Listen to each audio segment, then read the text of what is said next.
I want to welcome those of you who are watching us by way of the internet and other media this morning. I'm preaching on the subject, the triumph of hope over despair at the Stonington United Methodist Church.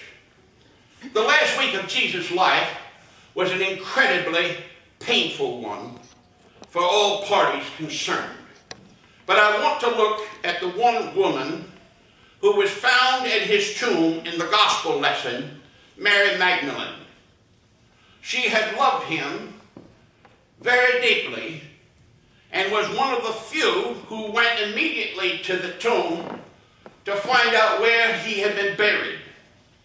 He had been buried hurriedly because they did not want to leave anyone on a cross because it was Passover, and the Jews had a law about that. And so quickly Jesus had been buried in a tomb that was owned by Joseph of Arimathea. And so she went looking for the body of Jesus. She went to the place where she thought he was, and the tomb was empty. And she began to weep. Presently, a man comes through the garden, and she looks weeping at him and says, "I don't know where they have taken the body of my Lord, and I don't know where they have laid him."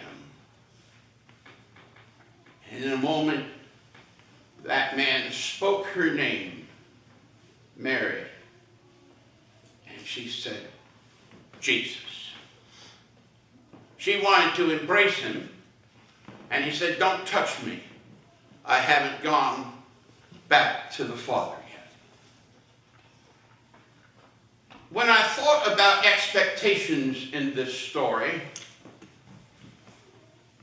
there were those who followed Jesus' ministry for 3.5 years from his birth on, thinking he was going to become a political leader that would overthrow the tyranny of the Roman government. This was the time of Julius Caesar and then Caesar Augustus. Some of us remember Julius Caesar from high school English classes in Shakespeare. Julius Caesar had been assassinated, and it was Caesar Augustus who was now the emperor. Rome had turned from a republic to a tyranny ruled by emperor. And so there were always the signs looking for any coup d'etat, any overthrow, political of government. And people were nervous when someone would say a king had been born, a king of the Jews. You remember the wise men at Christmas came looking and asked, "Where is he that is born king of the Jews?" So from his birth, there was an expectation that Jesus was king and that he would set up an earthly government. There are still people today in our culture that believe that Jesus should have an earthly government, that our government should be run by Jesus.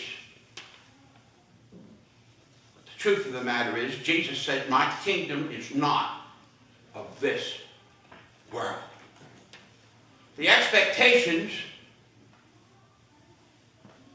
that the disciples had were lost in those last hours. They thought they would become crucified, and they left him, every one. But there was Mary, not his mother, but a friend, who went to the tomb looking for him. Lots of people today are trying to figure out and look for Jesus, trying to understand the story that is 2,000 years old. And what does it mean to us? To us in a culture where there is so much despair, so much suffering, so much tyranny in the world, so much pain, and so much discomfort. The message of Easter is that goodness triumphs over evil. The message of Easter is that love ultimately triumphs over hate.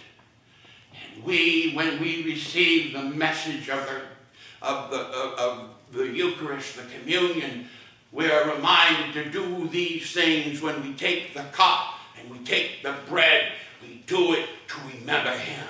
What do we remember about Jesus? We remember that he was a God expression of love. The letter to John that Sue Bolton read this morning was God is love. That's the message of Easter. And anyone who experiences genuine love has experienced Jesus. Because it is impossible to truly love. It is impossible to truly give.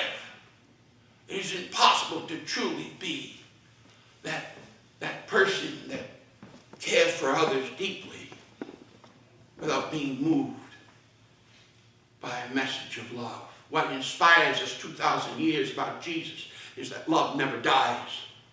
People die, and we're sad. Some of us went to the wake this week of a good friend, Murr Eaton. It was packed. We will miss him, but we will hold him in our memories. Jesus said what we do, we need to do in remembrance of him. How did he teach and how did he live? And what hope does he give to us this morning? There are those who drown in despair. They look at life's situations and expectations have failed them, just like the disciples. They thought Jesus was going to set up an earthly kingdom. I'm talking about the 12. And that, in fact, there was an argument with two of them. One wanted to sit on the left hand, one wanted to sit on the right hand. They were looking to set up a political government. But the expectations were not what Jesus fulfilled.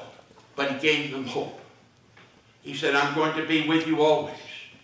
That memory of hope, love, community that I have taught you and I have given to you is going to make a difference in this world. What does the message of Easter do for you? As we heard from Hannah Coulter this morning, we think at times that winter is going to go on forever. It seems that the weeping of the night hours and the loneliness and the sense of alienation goes on and on and on. And many people on our island struggle with that. Try to drown it or drug it.